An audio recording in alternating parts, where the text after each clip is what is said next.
Honorable members, I have examined and approved the votes and proceedings of Tuesday, 11th February 2025.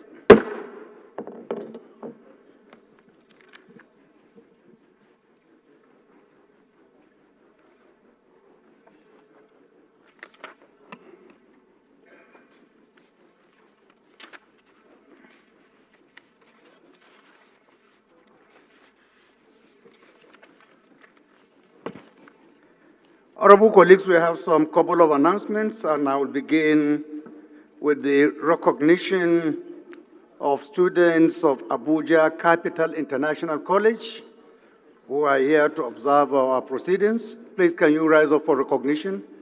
Honorable colleagues, can we please appreciate their presence? Please sit down. We also have Students' Representative Assembly, Students' Union of Federal University of Technology, MENA, who are here with us. You are welcome. Honorable colleagues, can we appreciate their presence? You may sit down, please.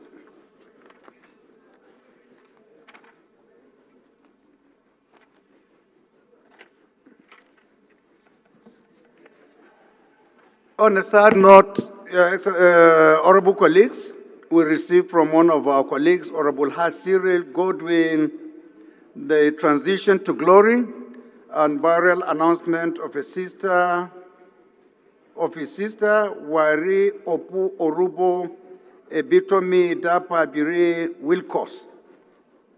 His message reads as follows: "It is with deep sorrow that I inform this House of the passing of Wari Opu Orubo Ebitomi Dapa Bire JP, who departed this life suddenly on December 12, 2024, at the age of 63. Until her death, she served as the overseer of our father's estate, the late Chief Harold J.R. Dapa Bire, after returning from the United Kingdom. She leaves behind 3 young children who are still in school. The service of songs will be held on Tuesday, 25th February 2025 at Christ Church, Port Harcourt at 5 p.m., while the laying in state and interment shall be on the 1st of March 2025 at St. James Anglican Church, Peterside, Boni at 10 a.m. The family of late Chief Harold Dapa Bire and I would be pleased if you could offer prayers and observe a minute of silence in her honor, as she was a guiding light for both the Dapa Bire family and the Dapa Wilkos house. Please accept the assurances of my highest regards. Signed, Honorable Cyril Godwin. Honorable colleagues, shall we rise for a minute silence in honor of this wonderful sister of ours?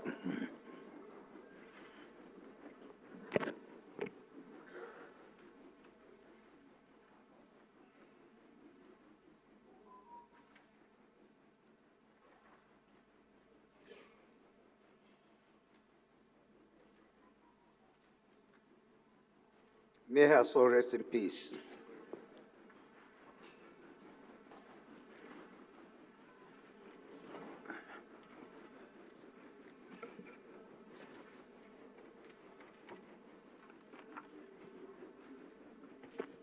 Honorable colleagues, on a very happy note, we received a letter of notification from one of our very own, Honorable Salisu Garba Koko, who wants me to make a very, very emphatic announcement of a very far-reaching decision he took of his political life. I will not want to preempt. Let me go straight and read his letter so that members will appreciate what he has for us today. He said, notification of defection. Honorable Salisu Garba Koko, member representing Kokbese Mayama Federal Constituency of Kebbi State. He said, following the prolonged and the protracted PDP crisis at the national level, and upon wider consultations with my supporters, I have decided to defect to APC a party that I shared its ideological principles and values. While thanking you for your usual cooperation, please accept the assurances of my best regards. Thanks. Yours faithfully signed, Honorable Salisu Garba Koko, German Koko. Mr. Speaker, point of order. Point of order, sir. I will recognize your point of order later. Just on the issue, sir. No, I will recognize. Just sit down. Let your blood pressure at least calm down a little. You will have all the time, leader, to say whatever you want to say.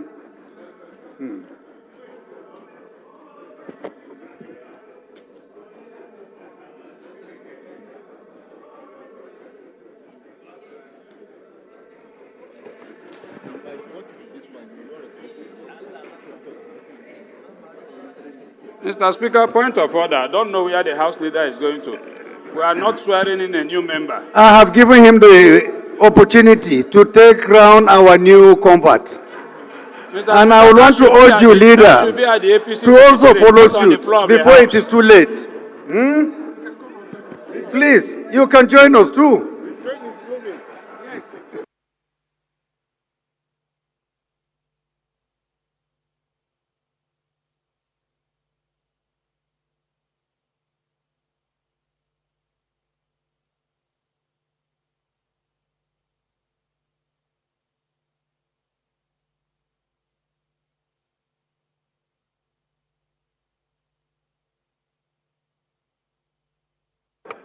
Point of order, Mr. Speaker.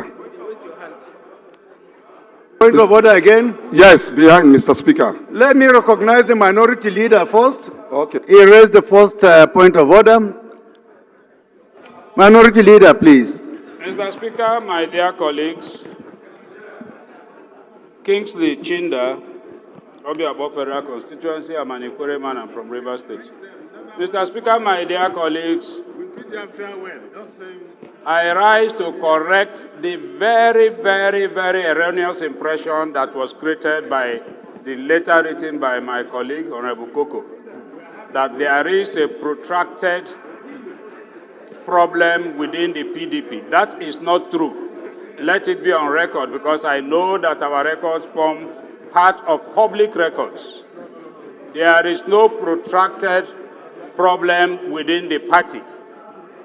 Whatever you have in PDP, it's also happening in APC, Labour, and other political parties. And people disagree to agree. It has not gotten to the level of creating that kind of impression, sir. People can give reasons to leave a family to another family, but not to paint that family black. Having said so, Mr. Speaker, we know the provisions of the Constitution, and I will call on this House to please, for the uptenth time, implement the provision of the Nigerian Constitution by declaring the seat of a member who willingly chooses to move from the party under whose platform he was elected to another party. He has a right to choose, but he must bear the consequences. We keep saying this. Let us not keep setting a bad precedent, because whatever goes round comes around. Thank you, Mr. Speaker. Thank you, leader. What you have said is noted. We'll review and reflect and get back to you. Thank you. Further, Mr. Speaker. Yes, please. Thank you very much, Mr. Speaker. My name is Ben Etana Bene. I represent Okpe, Saple, Uwe Federal Constituency, Mr. Speaker. I'm from Delta State. Mr. Speaker, what is happening now goes to the very, very root and fundamental reason for the establishment of this National Assembly. When this National Assembly makes laws, there must be an intent and purpose of making that law. I cannot believe that that section that this clearly, with the words authenticated and accepted, signed by everybody here before we came in this 10th Assembly, that any member who leaves one party shall vacate. It's automatic. You are wrong, my brother. The National Assembly doesn't have that power. It's only the courts Mr. Speaker, that can declare. Mr. Speaker, Mr. Speaker. That's to, if you want such kind of powers you have to go to the court. The court is the only body that can declare. But as far as we are concerned, we will abide by the content of the letter written to us by the honorable member. Mr. Speaker, let me mention one thing that you will just realize. These members who are declaring from one party to another party has a certificate issued to them by INEC. The names, the federal constituency, and the political party. Do they go back to INEC to correct and reverse to the new party that certificate which they were giving? No. It tells you that what they are holding presently after declaration is Honorable, mandate. This House does not have that competence to entertain this discussion. Okay. It's only the course of law, and I'm sure you are aware. Mr. Speaker, I will take the hint, from you that possibly infractions of rules and practices, will probably need the court, to do anything about it. But in my opinion, Mr. Speaker, when you make a law that is automatically serves, the purpose for which it was made, I don't think we should, go back. Even the area they said you should declare their seat vacant, it is administrative after they have moved out. Mr. Speaker, the day you will see Ben Etanabene leaving the Labour Party to another party, that is the last day you are going to see me sitting here. No, I don't need anybody to tell me. I will pack my load and go back to sit down and let INEC, do a rerun for it. Mr. Speaker, thank you for the privilege. Thank you very much, honorable colleagues, for your contribution. What you have said is noted. I think we don't need to delve into this issue. We go straight to the next item, which is petitions.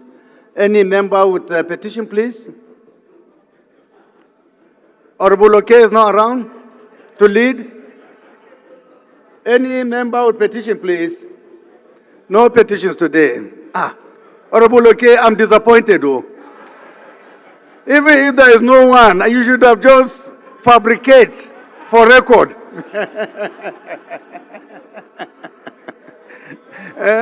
On a lighter note, what I said anyway. So we go to the next item, which is matters of urgent public importance. It's my pleasure to invite Honorable Afoape Moruf Afolabi, who has a motion for your consideration. Is Honorable Afoape around? Thank you, Mr. Speaker. My name is Honorable Afolabi Afoakwe. I represent Abeokuta South Federal Constituency. I'm from Ogun State. I hereby move a motion to suspend Order 8 Rule 5 to enable me take this matter of urgent importance to seeking urgent and proactive action to address the critical power situation at University College Hospital Ibadan that have been leading to death of many patients. I so move, Mr. Speaker.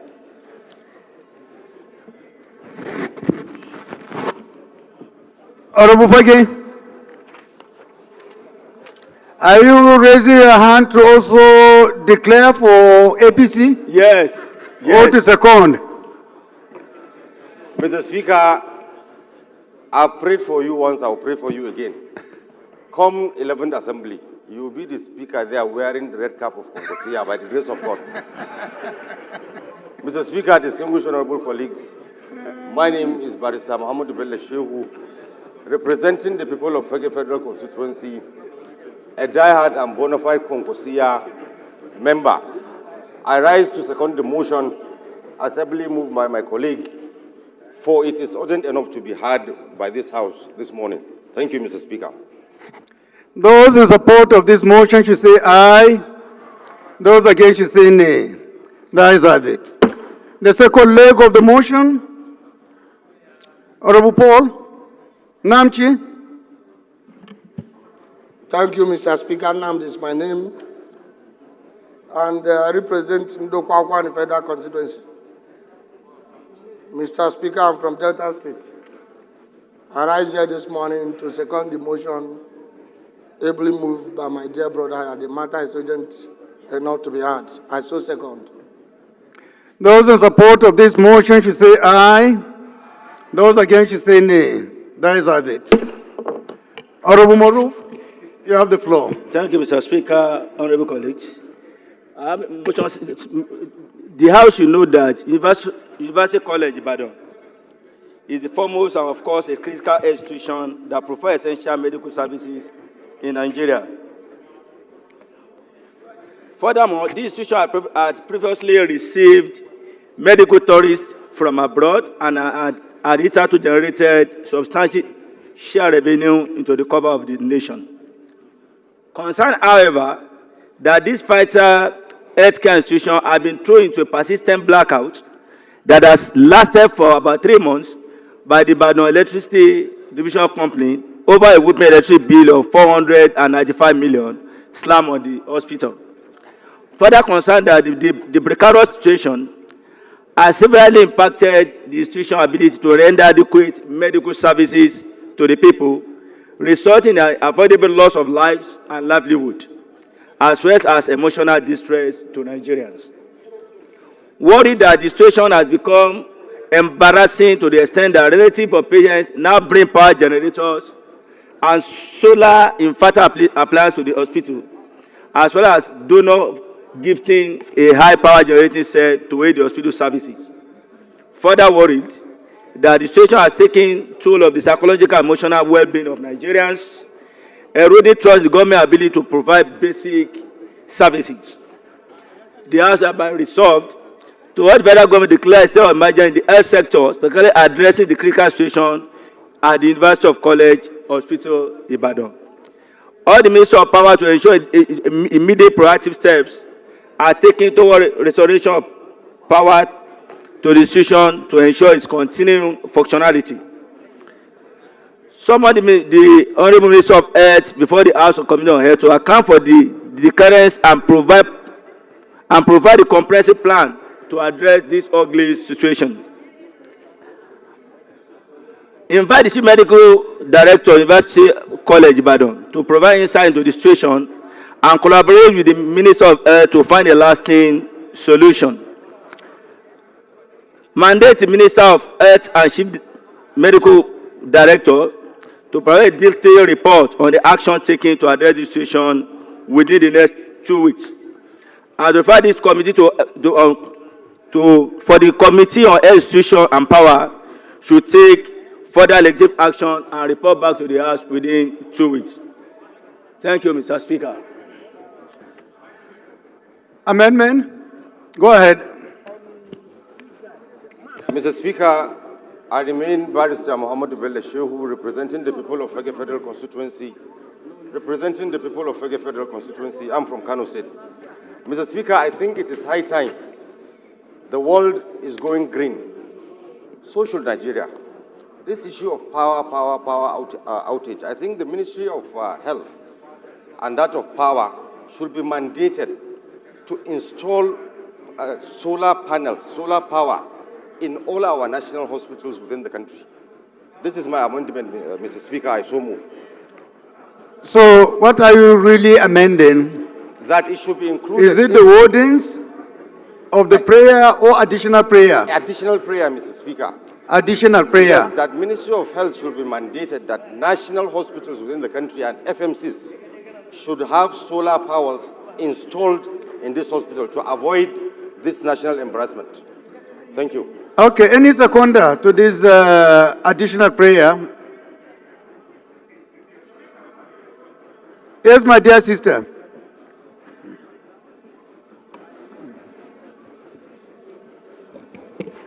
Mr. Speaker,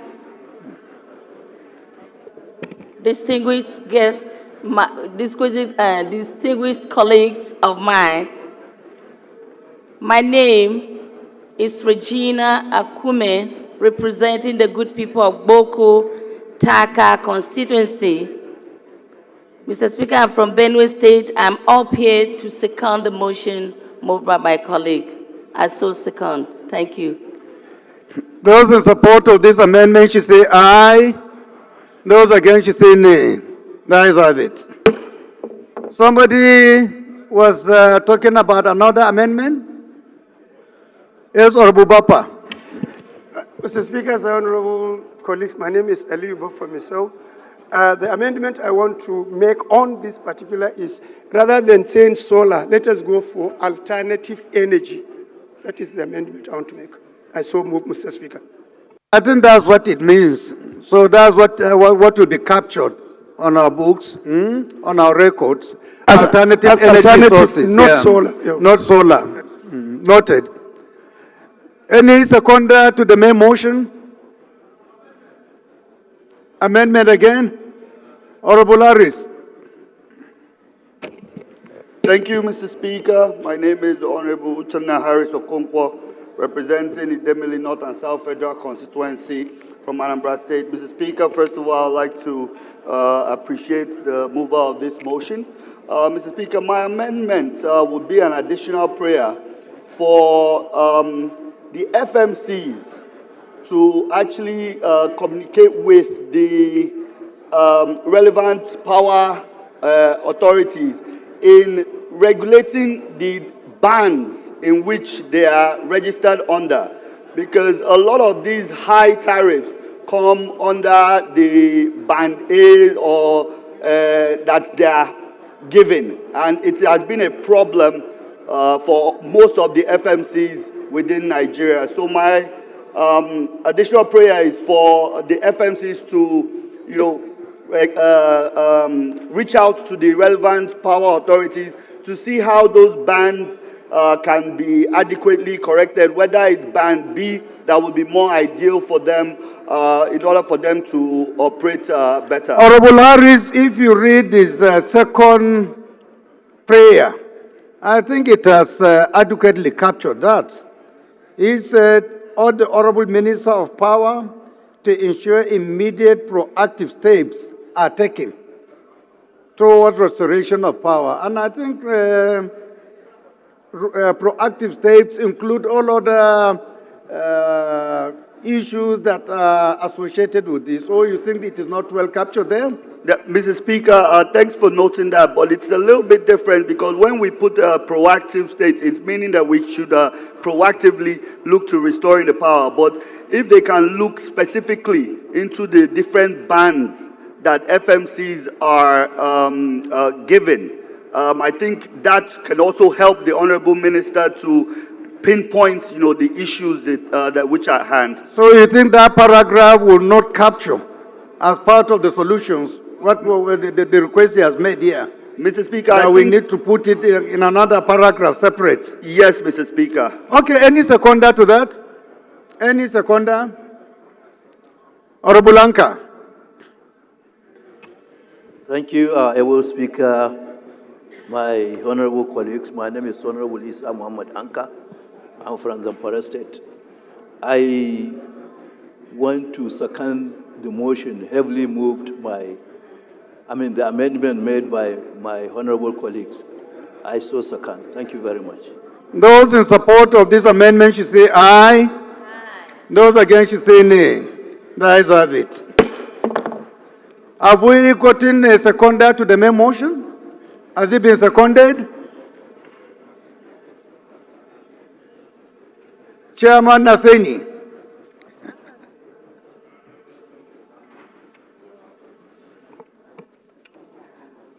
Thank you, Mr. Speaker Iyasazal, my leaders and fellow colleagues.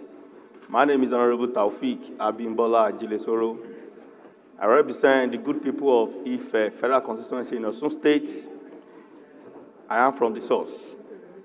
I rise to second the motion as moved by my fellow colleagues. I so second, Mr. Speaker. Those in support of this motion as amended should say aye. Those against should say nay. The ayes have it. This motion is referred to the Committees on Power and Health Institutions for further legislative action. The next motion is coming from Honorable Satochukwu Chinedu Okere. If Honorable Okere is around, please can you rise and move your motion? Honorable Okere. Yeah, I'm here. Okay. Thank you, my amiable speaker and my well-respected colleagues.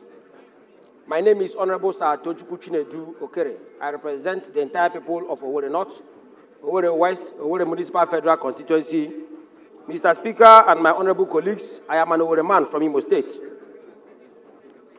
Mr. Speaker, I crave the indulgence of this House to step aside Order 8, Rule 5, to enable me take this matter of urgent public importance on the need to investigate the killings of innocent citizens, kidnapping, and banditry in most parts of Owerri West and some parts of Owerri North in Owerri Federal Constituency in Imo State.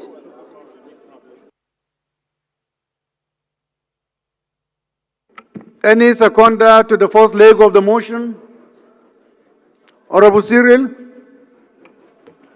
Thank you, Mr. Speaker, honorable colleagues.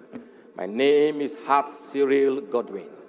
I represent the fabulous people of Boni Degema Federal Constituency, Mr. Speaker. I'm from Rivers State. I rise to second the motion that is urgent and important to be heard. I so second. Those in support of this motion should say aye. Those against should say nay. The ayes have it. Second leg of the motion. Any seconder?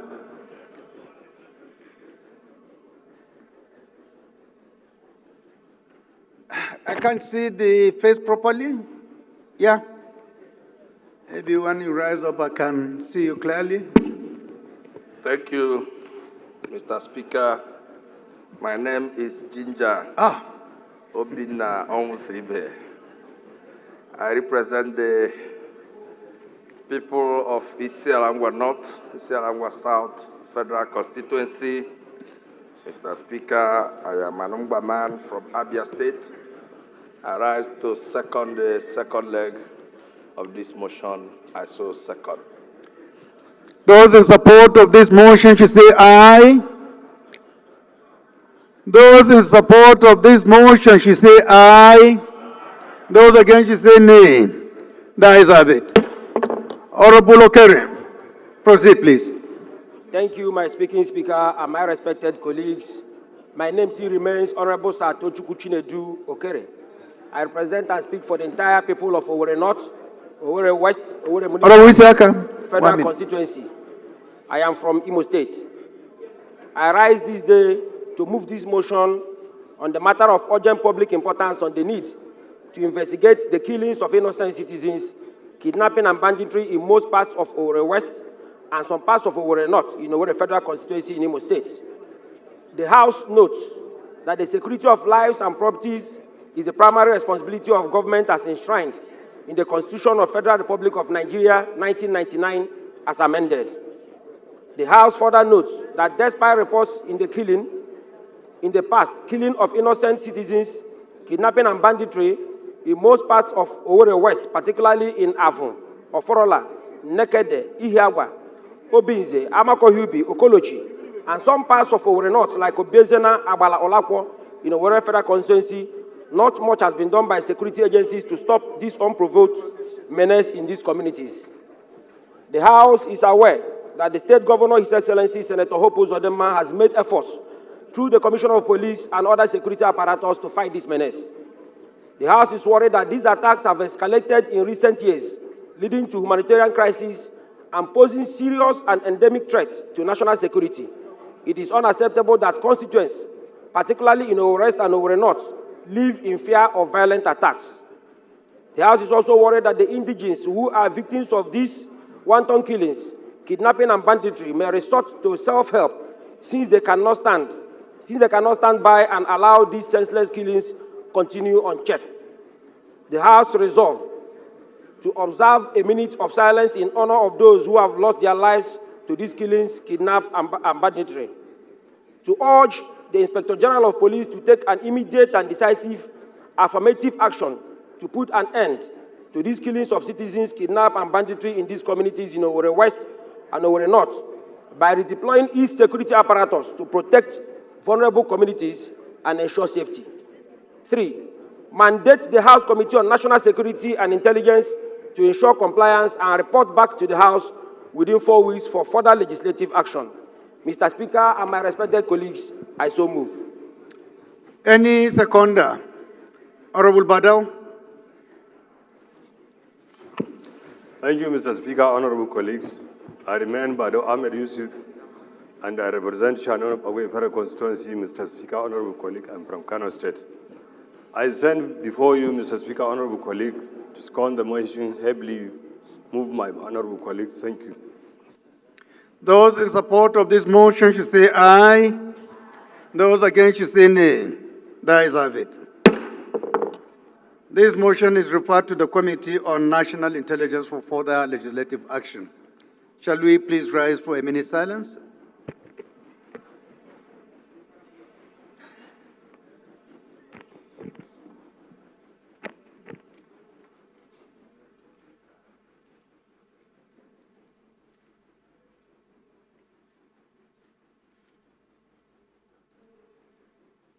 May their soul rest in peace.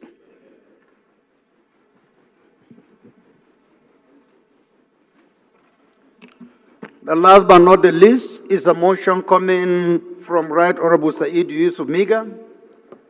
Honorable Miga, please can you rise and move your motion? Mr. Speaker, honorable members, I am Honorable Said Yusuf Miga. I represent Jahun Miga Federal Constituency. I am from Jigawa State. My motion is on matter of urgent public importance, pursuant to Order 8, Rule 5(2) of the Standing Orders of the House of Representatives.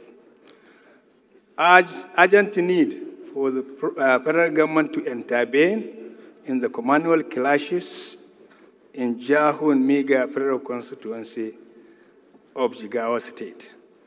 I so move. Any seconder to the first leg of the motion? Honorable Amborura. Thank you, Mr. Speaker. My distinguished colleagues, I am Honorable Bello Isa Amborura, member representing Godabawa Ilela. Mr. Speaker, I am from Sokoto State.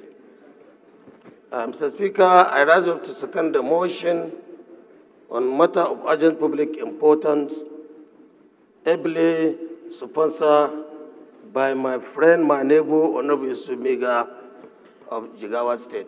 Thank you, Mr. Speaker. Those in support of this motion should say aye. Those against should say nay. The ayes have it. Second leg of the motion, Honorable Taura. Thank you, Mr. Speaker. My honorable colleagues, I'm Honorable Saad Taura, representing the good people of Ringin and Torpedo constituency from Jigawa State. Mr. Speaker, before my support, I want to retaliate with the barrister Shehu Fage. As you come in with a green cap, may God make it possible for you to come back with your green cap. God forbid the red cap. Thank you, sir. I stand to second the motion heavily. The second leg of the motion heavily moved by my elder brother, Honorable Said Yusuf Miga. I so second, sir. Thank you. Those in support of this motion should say aye. Those against should say nay. The ayes have it. Honorable Miga, you have the floor. Mr. Speaker, honorable members, you should note that in December 2024, there were communal clashes. Honorable Abu Samad, between Fulani herders and farmers residing in Gululu, Gidan Nagari, Markewa, and Yankunama villages of Jahun Miga Federal Constituency of Jigawa State, which resulted in the loss of life, certain number, in the first week.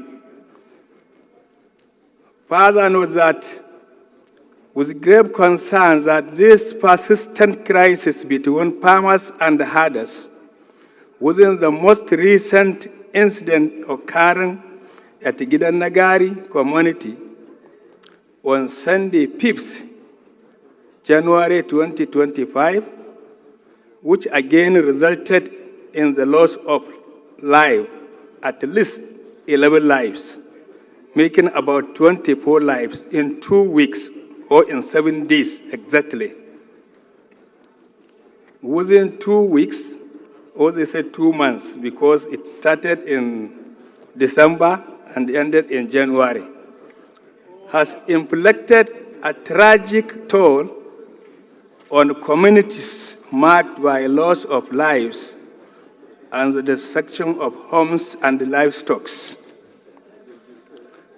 Aware that gravity of the situation necessitates swift and coordinated action of the federal government to restore peace, protect lives, and promote stability in Jahun Miga federal constituency.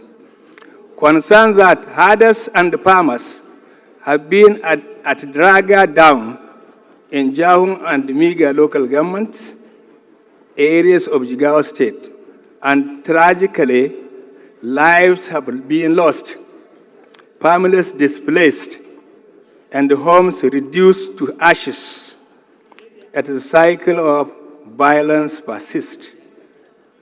Also concerns that the perennial strife which has created a violated environment where animosity prevails not only jeopardize lives and properties. Leader of the House, but 1 minute, also please. hampers Minority the Leader, socio-economic development of these communities and the cast showdown of instability over the affected villages. Worried that the cycle of violence persists, export of mitigates tensions and promotes sustainable peace has become an arduous task on the crisis has entrenched deep-seated analysis. Also worried that the ever-present threat of violence and continuous clashes has created a climate of fear and mistrust, making it challenging to establish meaningful dialogue or constructive peace-building initiatives. Believe that recognizing the severity, persistent, and deep-rooted nature of the crisis, only a comprehensive intensive of the federal government can address the underlying issues, promote dialogue, and foster mutual understanding. Resolve. Observe a minute silent for those who lost their lives. As the National Emergency Management Agency, NEMA, to assist in providing the people with relief materials to cushion the effect of the crisis. As the federal government to immediately establish security presence in the affected communities of Gululu, Gidanagari, Markewa, and Yankunama. As the federal government, through the Inspector General of Police, to thoroughly investigate the immediate and remote causes of the unfortunate incident and bring all perpetrators to book. As the federal government immediately assign a National Peace Commission to facilitate dialogue, mediate on, and address the root causes of the crisis by engaging the community leaders, local government authorities, and relevant stakeholders to ensure a sustainable resolution. As the federal government on emergency and disaster management to visit the affected areas, assess the damage, recommend measures to prevent future occurrence, and report to the House within 4 weeks. As the various House committees on police to ensure implementation. I so move. Thank you.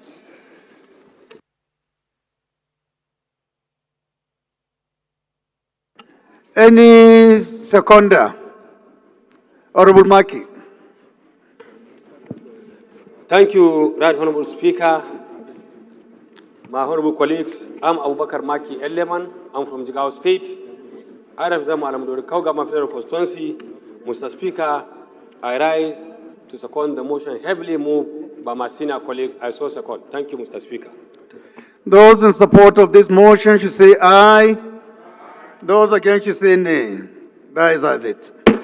This motion is referred to the Committees on Police Affairs and Disaster Emergency and Disaster Preparedness for further legislative action.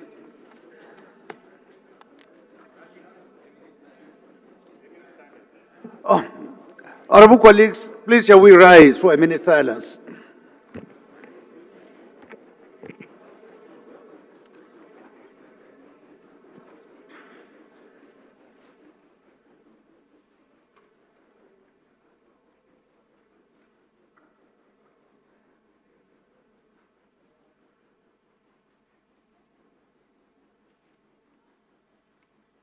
May the soul of the deceased rest in peace.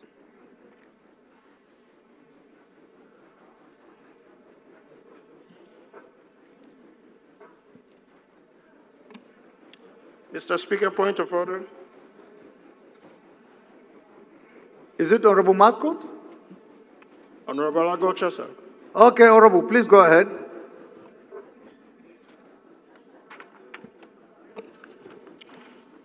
Mr. Speaker,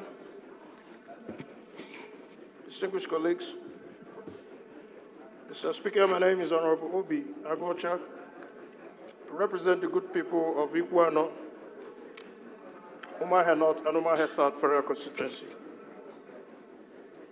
Mr. Speaker, I rise on Order 6, Rule 1, and other relevant sections of the standing order. Mr. Speaker, recently a lot of people have decamped from the various parties to the ruling party. Mr. Speaker, when we all came here, we were issued sitting assignments, allocations where every member is to be seated based on their political party affiliations.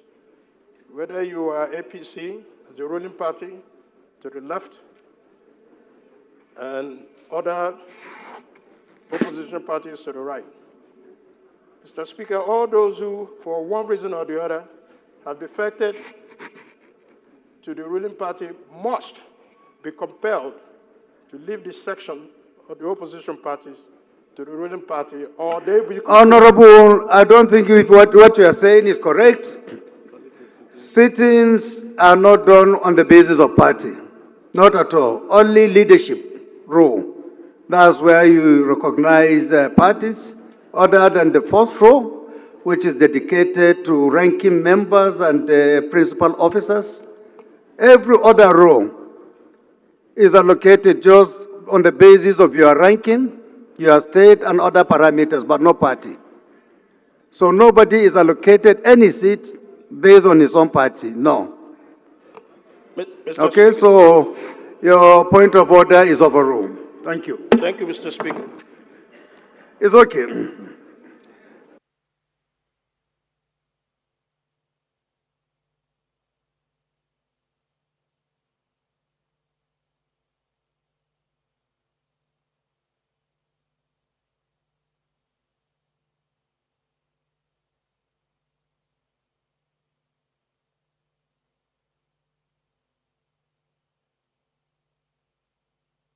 Leader of the House, please can you move that the House do consolidate all the 4 tax bills into one for the purpose of the debate that we're going to have today. Thank you very much, Mr. Speaker. I'm Professor Julius Ihanvere, Onwa Federal Constituency, Edo State. I rise to move that the House do consolidate the 4 bills listed in the orders of the day, since they deal with the same subject, to enable easy conversation and discussion. I so move, Mr. Speaker. Minority Leader, please can you second? Mr. Speaker, my dear colleagues, I rise to second the motion moved by the House Leader relying on Order 12, Rule 15, Sub-Rule B of the House Rules, being matters on the same subject matter. I so second. Those in support of this motion should say aye. Those against should say nay. The ayes have it.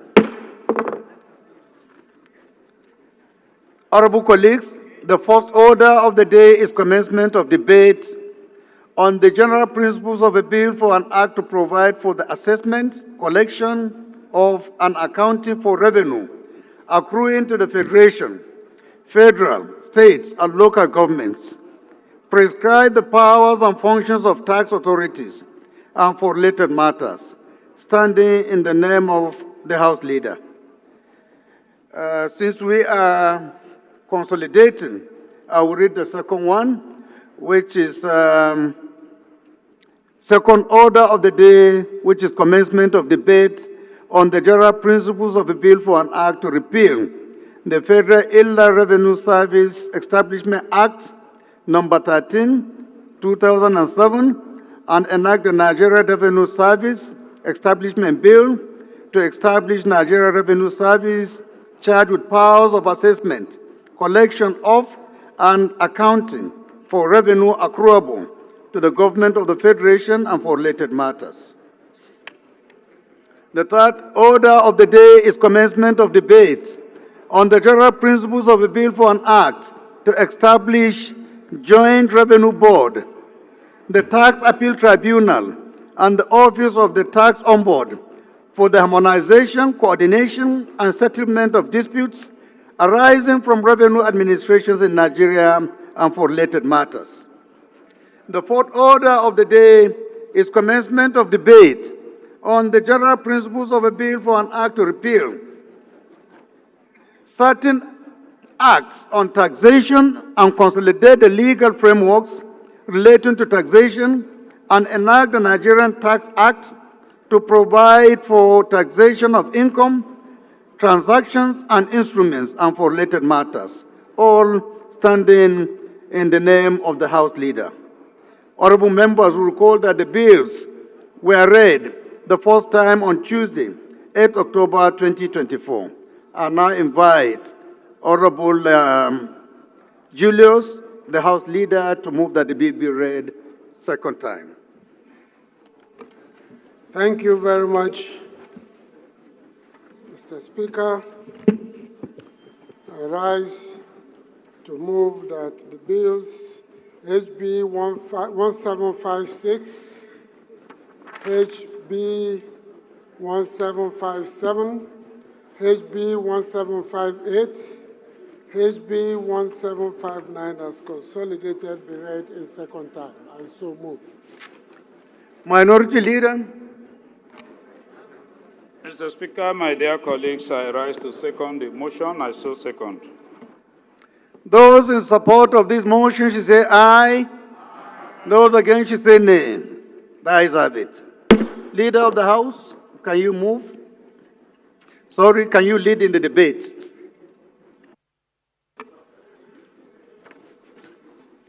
Thank you very much, Mr. Speaker.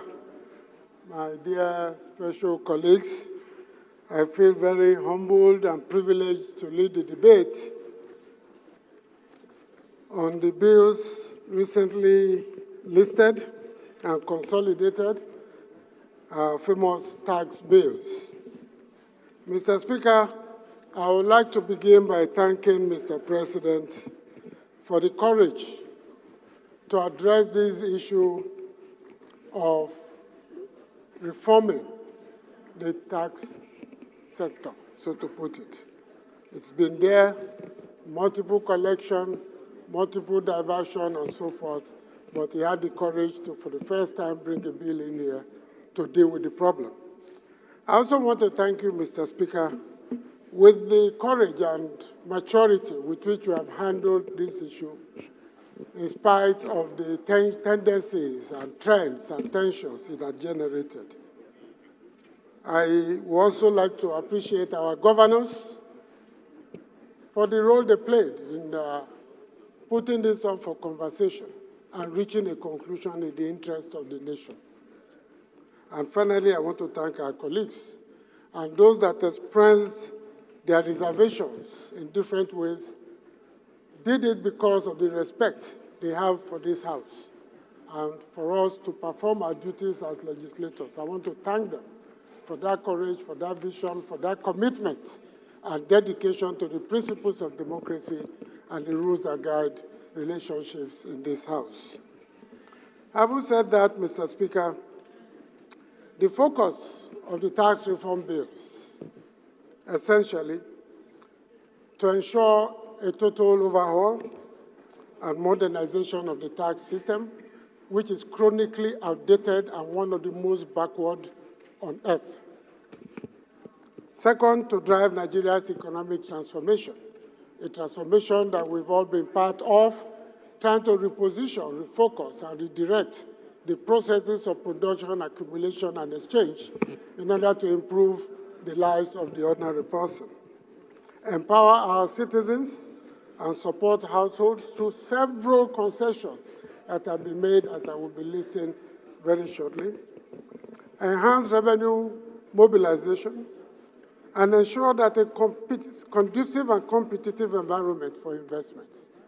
Many have complained that investors are leaving the country because they are paying taxes to 10, 11, 12, sometimes 15 different agencies, and without receipts sometimes. This will cure that lacuna and deliver sustained and inclusive growth, equity and efficiency, and sustainable development in our country.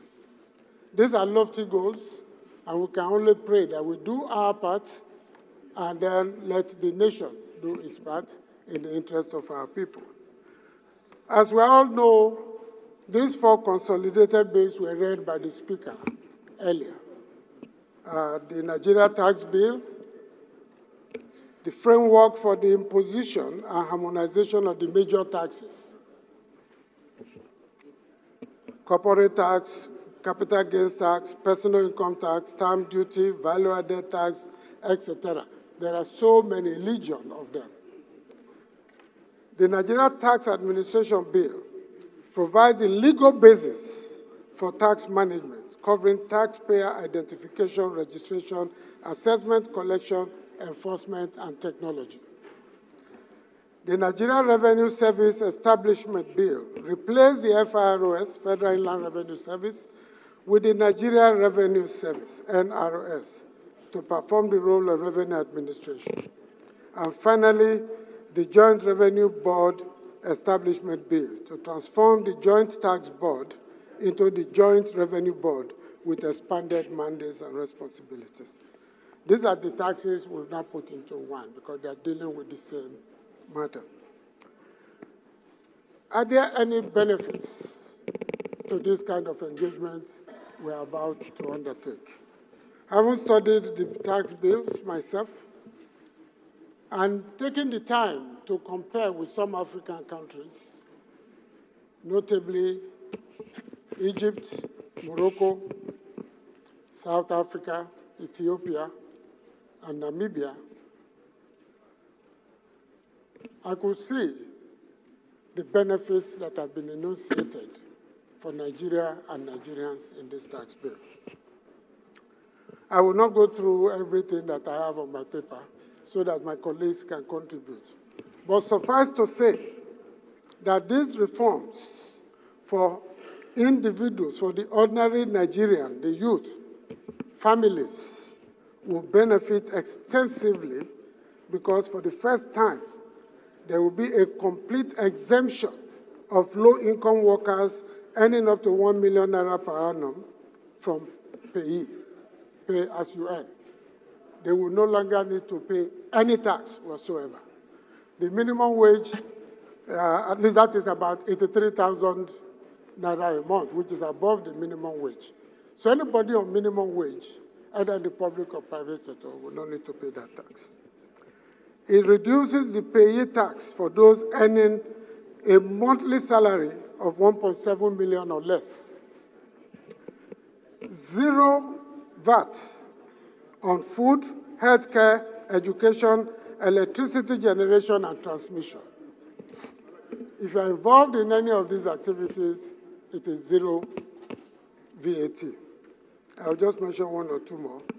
There is tax incentives for employers to hire more workers incrementally than in the previous 3 years. So in the earlier 3 years, if you begin to hire, as you hire more, you get tax incentives as is done in many countries, even in developed countries.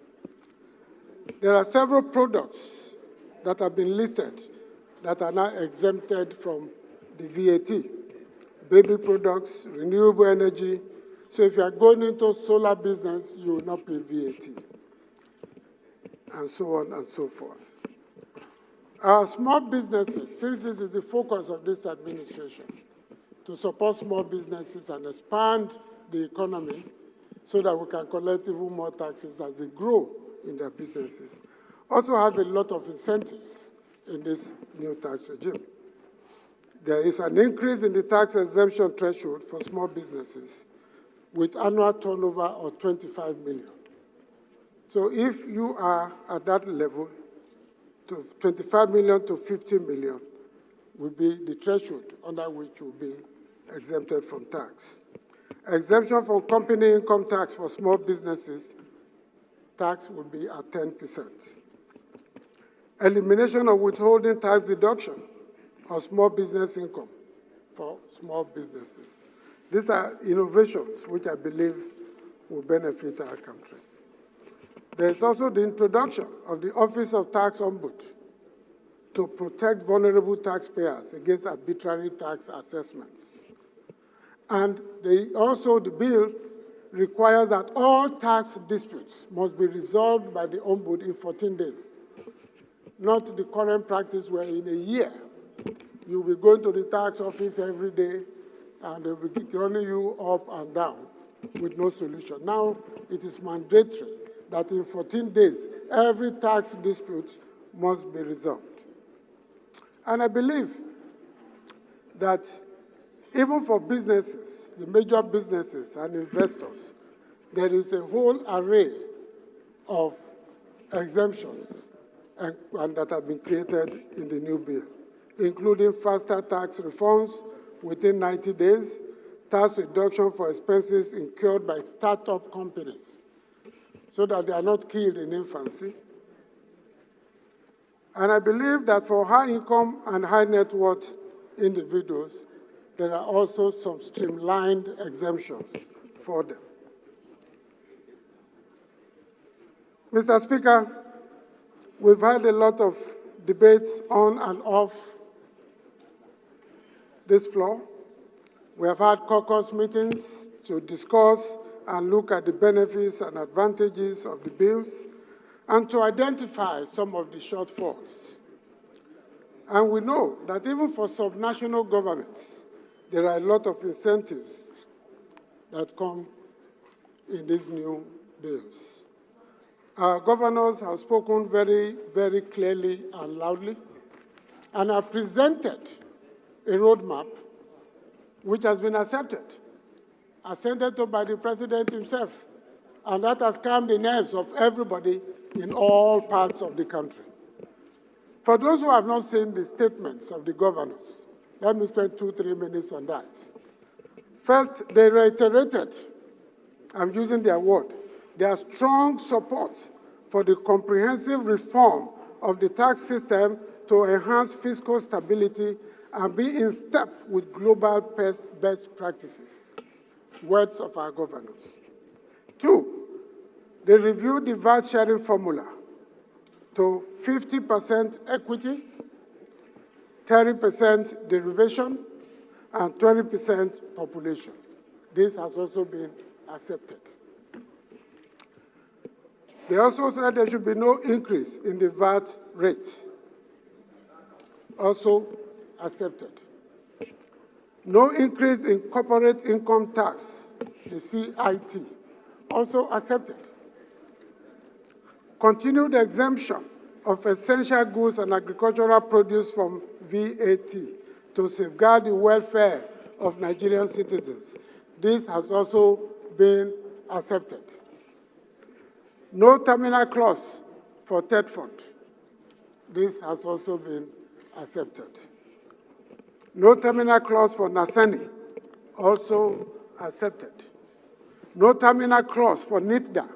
Also accepted.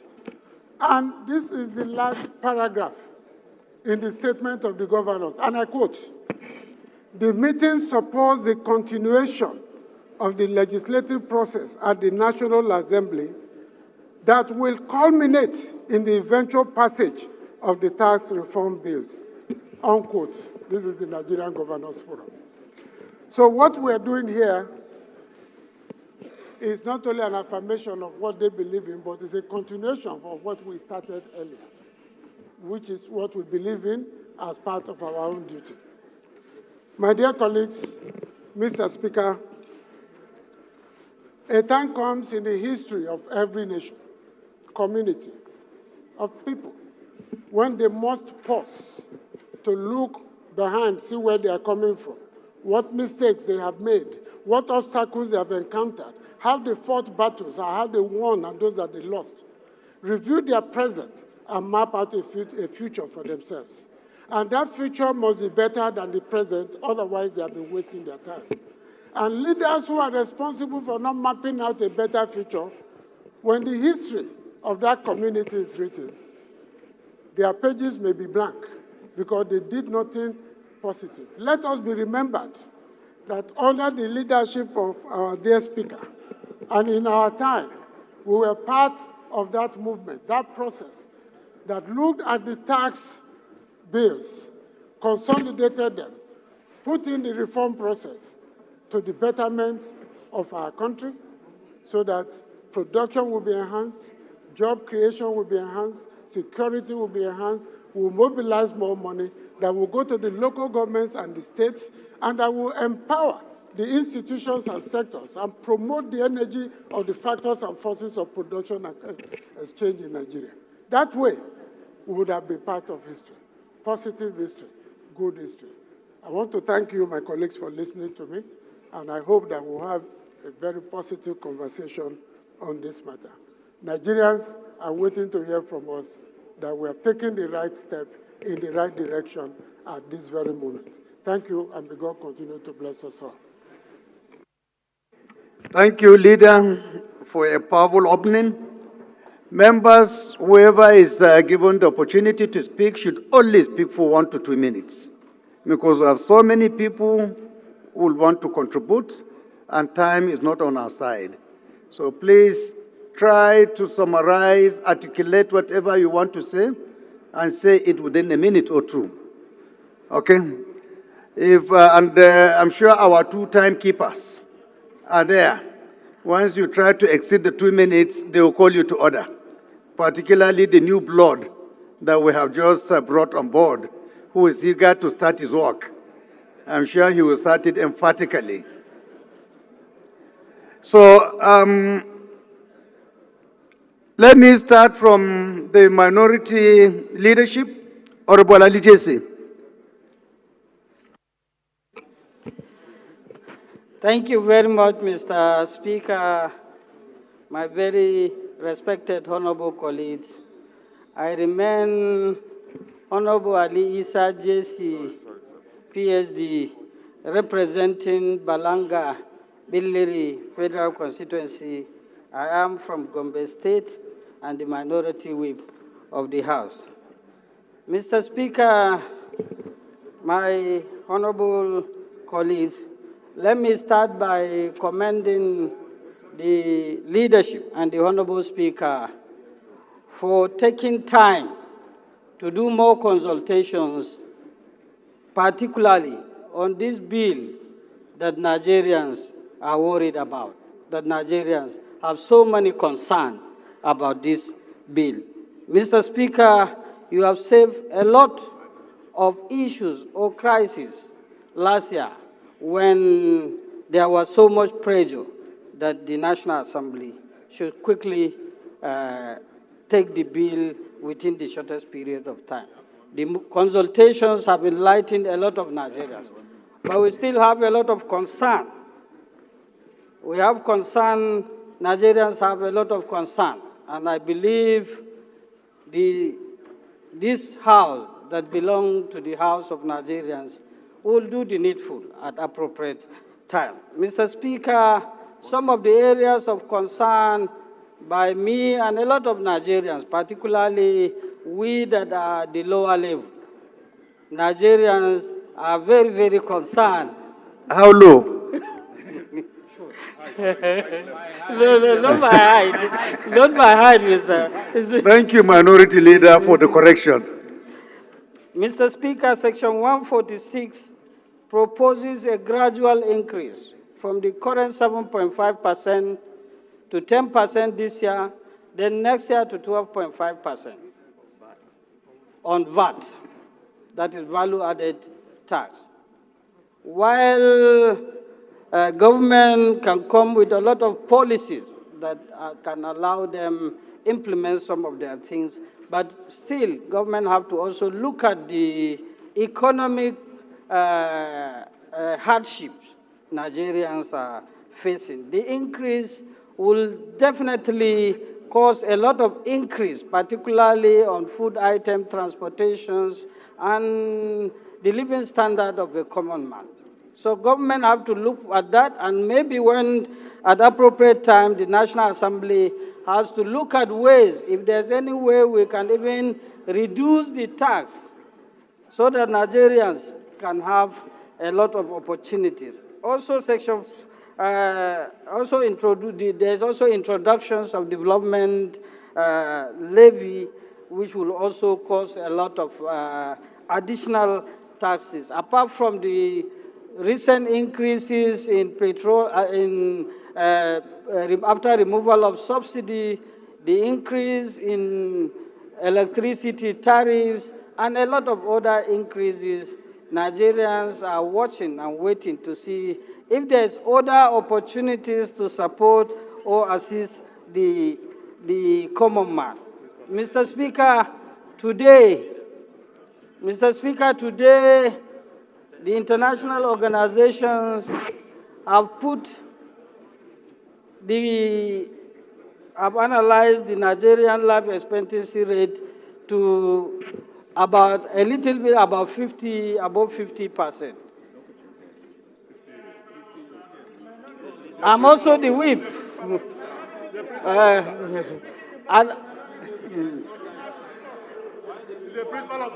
And I'm also the whip.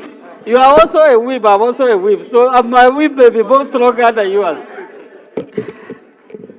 Mr. Speaker, these are areas that I'm sure that the House will definitely address it and ensure that we listen to the Nigerians. We listen to the areas that Nigerians want us to ensure we make some few amendments to accommodate the poor man, to ensure that we are working for the people. We are working for Nigerians. Because of time, during the public hearing, if the bill reaches there, we will also make some submissions to do all the necessary things. Mr. Speaker, my very honorable colleague, I rise to make that my comment and also to commend the Speaker and the leadership for showing maturity in handling these affairs from day one to date. Thank you, and God bless you all. Thank you, Leader. Yes. Thank you, Right Honorable Speaker. Francis Ejirogane Waive is my name. I represent the entire people of Ugele North, Ugele South, and Udu. I'm from Delta State, and I'm chairman of the House Committee on Rules and Business.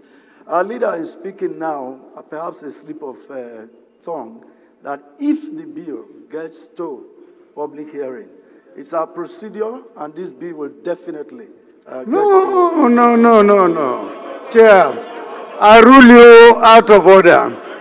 What he said is correct. Is correct. Please withdraw what you have said. Uh-huh. It's okay. I think it's a mistake and is well noted. Okay. So I will call on another minority, Honorable Bamidele Salami. If you are ready, you have 1 to 2 minutes. Please summarize whatever you're going to say. Thank you, Mr. Speaker. Bamidele Salam. I represent the North and the South Egbedo Federal Constituency of Osun State. Mr. Speaker, I want to start by observing that I hope we are protected. Thank you, Mr. Speaker. I said I want to start by making an observation that all over the world, reforms are not the easiest things to accomplish. Reforms are usually... Order, please. Reforms are usually very painful, very disruptive.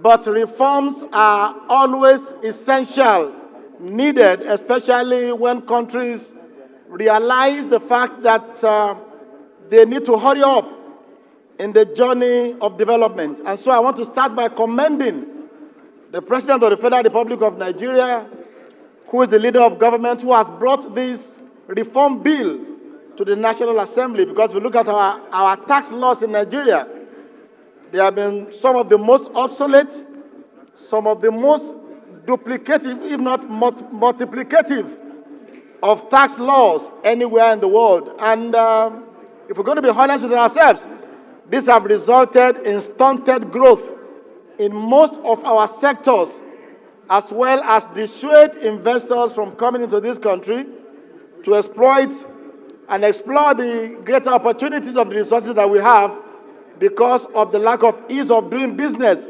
resulting from this multiplicity of taxes. So having said that, Mr. Speaker, I want to also say, in line with what my leader said earlier, that whatever system, policy, or law or regulation that we are bringing on board, the first consideration must be the welfare of the majority of the Nigerian people.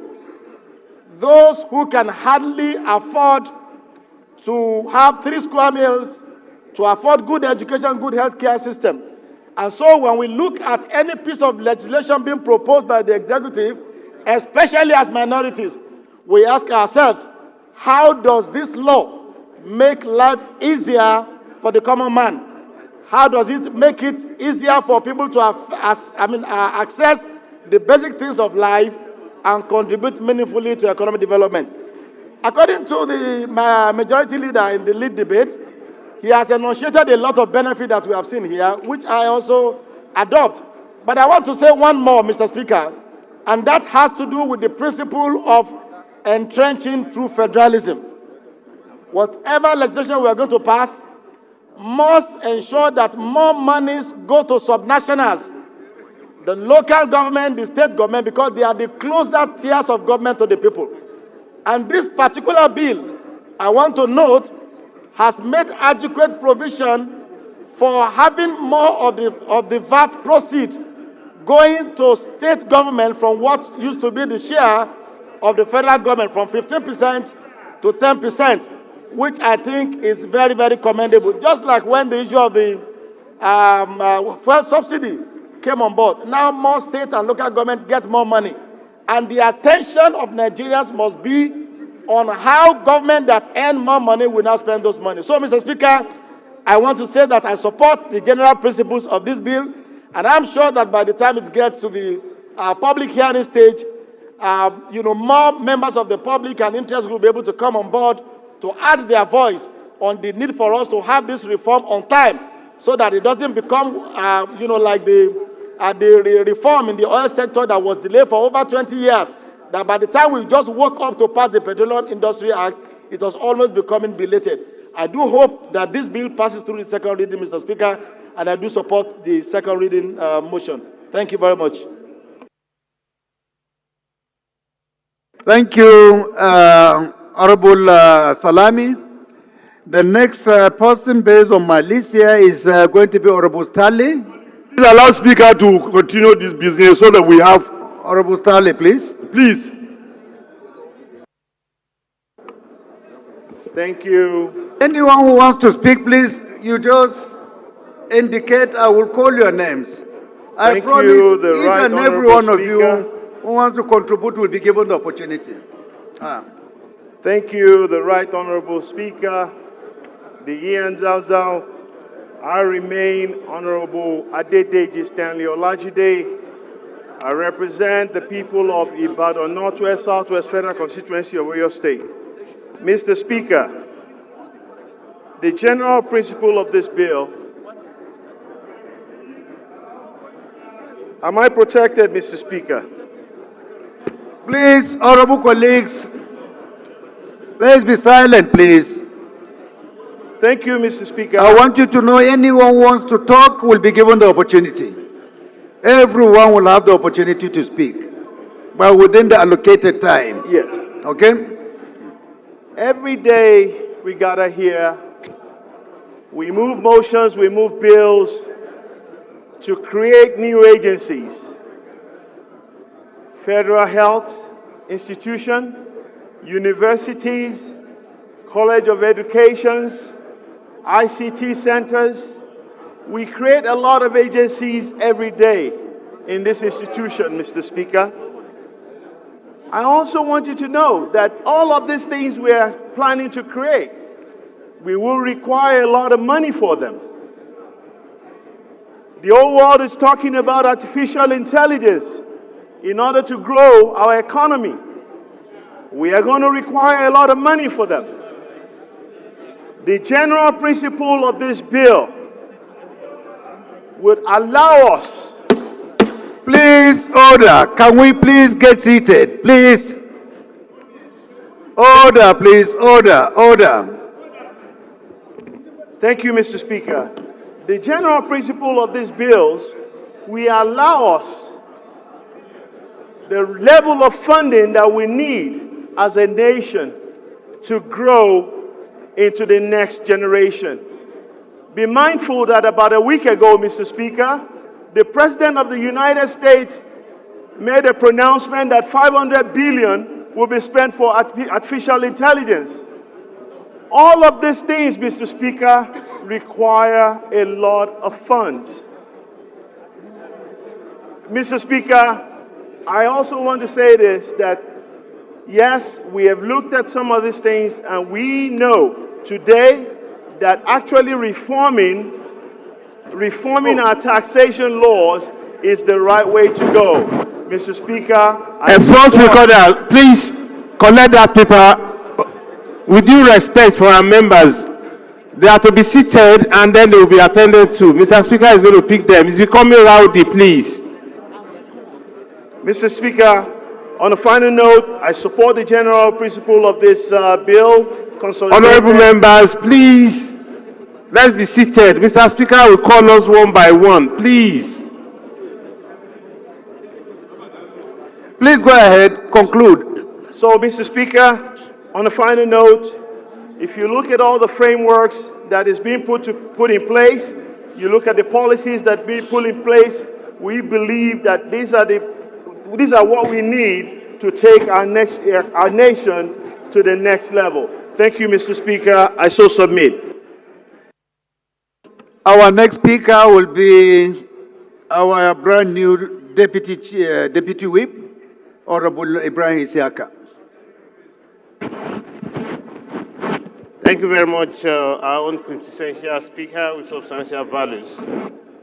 And once again, I want to thank you and the entire members of this honorable house. I speak for the entire Nigerians, but I'm from Ifoiweko Federal Constituency. Mr. Speaker, I'm from the fastest growing economic state in Nigeria. I'm from Ogun State. Permit me to just outline, because of want of time, I would not just want to speak much on what I have with me. Personally, and I'm sure to all Nigerians, one of the best things to happen to us since we've been growing this economy is the harmonization of taxes in this country. As outlined in the highlights, from 60 to a maximum of 9. That's what is stated here. What best and what more can we ask for from this government rather than something like this? All our people plying the expressway with different levies, with different stickers, in multiples. It was counted about 47 some times ago. And these are what they are being harmonized and a single line. Even contractors applying for contract to bid. All of them now, they know that when they bid the certain percentage they are going to pay, it will give them what is going to be their consolidated income and the taxes they have to pay and manage the contract. So the expectations are always correct and with precision. Mr. Speaker, distinguished honorable colleagues, let's look at the low-income earners, 800,000 naira. I may not be shocked sometimes when people will prefer that they are not promoted. Because when they are earning 800,000 naira and they know they are not going to pay tax to anybody, they will feel so sustained. This is part of what has been enshrined in this tax bill. And of course, Mr. Speaker, finally, the only thing that I just want to be included on this bill is that as much as we have penalties for tax evaders, I want us equally to have enshrined in this bill the managers of the taxes for any infractions or the same consequences that will be applied to tax evaders, government should equally bear the same consequence in return. And in this case, those that are applying the tax. Taxpayers will be so happy and glad to pay taxes when they see the reason they are paying these taxes. If it's for road construction, it must be applied and strictly it must be considered and seen by Nigerians that it is done. Mr. Speaker, distinguished honorable colleagues, for want of time, like I said... Time off. For want of time, like I have said, Mr. Speaker, distinguished honorable colleagues, thank you very much for granting me this time. And then we must be very careful. This tax bill provided for companies that are declaring loss. They said they will not pay tax. We need to be very careful so that everybody will not start telling us that they are declaring loss every year in the country. So we need to provide for safety net. If you declare tax for maybe 2 consecutive years, they must delete such a company from the Corporate Affairs Commission, or as the case may be. Thank you very much, Mr. Speaker. I so submit. Thank you, the Deputy Whip of the House. Our next speaker will be Honorable Sadisoli.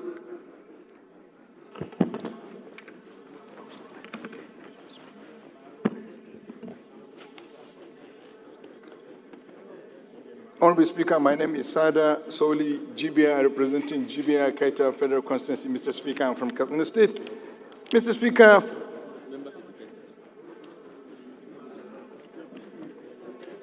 we are today discussing the general principles and the merits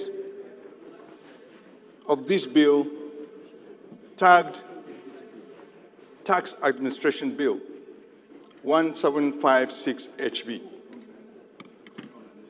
Mr. Speaker, this bill undoubtedly will enhance efficiency, ensure compliance, and harmonize tax collection within the 3 tiers of government. However, there are several inconsistencies and challenges this tax bill may pose in the tax administration of this country. And I believe the committee that will be charged with the responsibility of addressing some of the issues will definitely look at some of the issues that I will raise on this floor today. Some of these challenges, there is constitutional and jurisdictional concerns, particularly in Section 141, which deals with supremacy clause, which contradicts some of the positions of the Constitution of the Federal Republic of Nigeria. Then there is the issue of overlap and on the existing laws, particularly Personal Income Tax Act, Company Income Tax Act, and the FRS Tax Act. There is some existing conflict that this bill may cause, which I believe the committee will definitely look at these issues. However, also there is the issue of fairness, practicability, and reasonability. How reasonable will this law be? Because law must be reasonable, must be fair, because they are going to govern human beings. There is the issue, or practical issue, of this law in section 122 in section 95 to section 119. Mr. Speaker, when we look at the VAT issue, the fiscalization issue, fiscalization clearly is about technology. How prepared are we to achieve that? So there is the concern of burdening the taxpayers. Then also there may be some level of exclusion where technology cannot reach. So it's a concern that should also be looked at by this assembly. Honorable Sada Soli, 2 minutes more. Mr. Speaker, there is administrative and operational issues. There is ambiguity. There is preponderance of ambiguity in this act because of the absence of interpretation clause. The interpretation clause is not robust, did not address the issue of derivation. What is derivation in this act? What does it mean? It needs to be defined so that it will be interpreted correctly, so that it will be applied with the section that it is talking about. There is the issue of artificial transaction. What is artificial transactions? There is the issue of tax planning. We need to interpret it correctly. There is the issue of tax supply. We need to interpret all these words because they have great impact. With due respect, Honorable Sada Soli, time up, sir. Mr. Chair.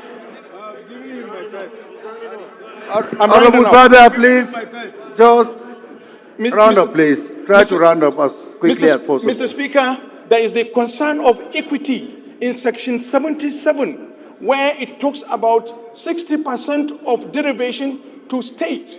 There is the need for the committee to address the issue, to look at the equity of states that are less in competition with other stronger states in the country. Mr. Speaker, because of time, I will yield my time to other speakers. Thank you very much, Honorable Sada. We call on Honorable Jimmy Benson. Thank you very much, Right Honorable Speaker, Iya Zazal, honorable colleagues. I remain Baba Jimmy Benson. I represent the very good people of Ikorodu Federal Constituency.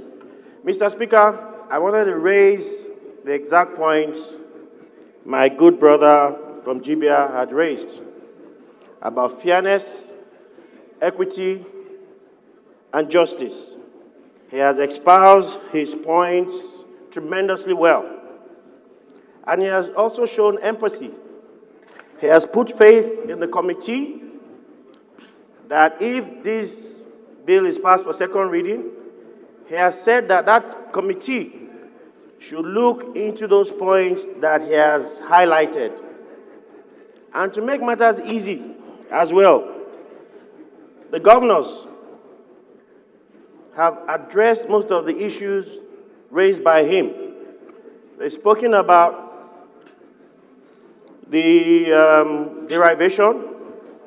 They've told us how many percent they want. They've spoken about freezing, the freezing of funding for TED Fund, NIDA, NASENI, that they want those establishments to still exist in perpetuity. I don't think anybody has any misgivings about that anymore.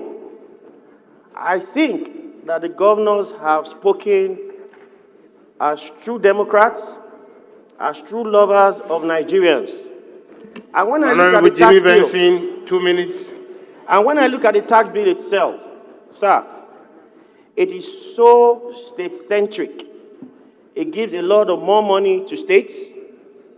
Federal government reduces is 15% to 10% and gives the 5% to states. It allows states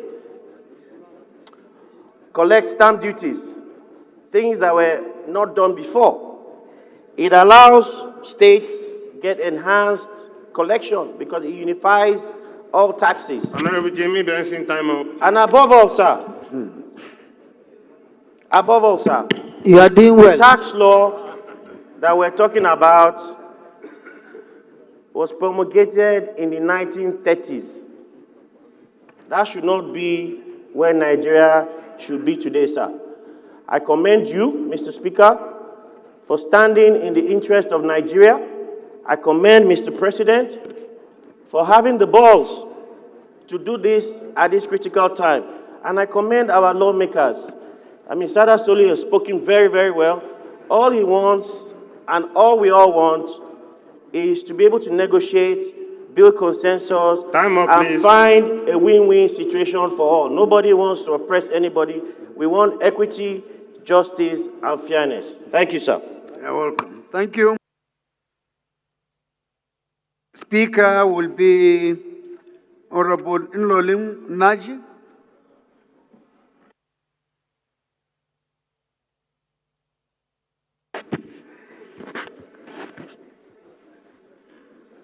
Mr. Speaker, distinguished colleagues, my name is Nlolim Naji, Kano East West Federal Constituency. I'm from Enugu State. Mr. Speaker, I want to align myself with all the speakers, but most importantly, sir, it's not just about, it's very easy to raise funds, for countries to raise funds, but another thing is utilization of those funds.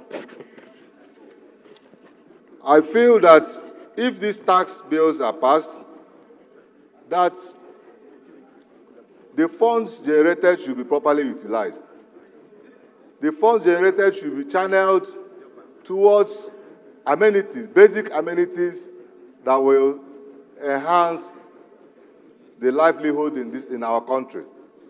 It should be channeled to public utilities, electricity, because a country like Nigeria, up to today, we don't have constant electricity. We've heard about our situation with World Health today. I also believe that we should enhance and increase funds to health. So it's not just, I'm concerned more about utilization of the funds. We have seen that where we're heading to now, we are going to have a lot of funds available. But please, I'm begging, I'm pleading with the executive arm of government. I'm pleading with Mr. President and the states, thank you, that these funds, if generated, should be properly utilized to solve the problem of our basic needs. And also, Mr. Speaker, on the issue of company tax, sir, you know... Honorable Nolly, 2 minutes more, sir. Sir, thank you. You know, every country, the way you present your company tax also determines how investors come into your country. So we should also be mindful about the interest of the investors, because our country, we've been talking about investors, people coming into the country to invest. So we should look at the company tax and see how it will enhance to promote investors coming into the country to invest. Honorable so thank you. Time up, sir. Thank you.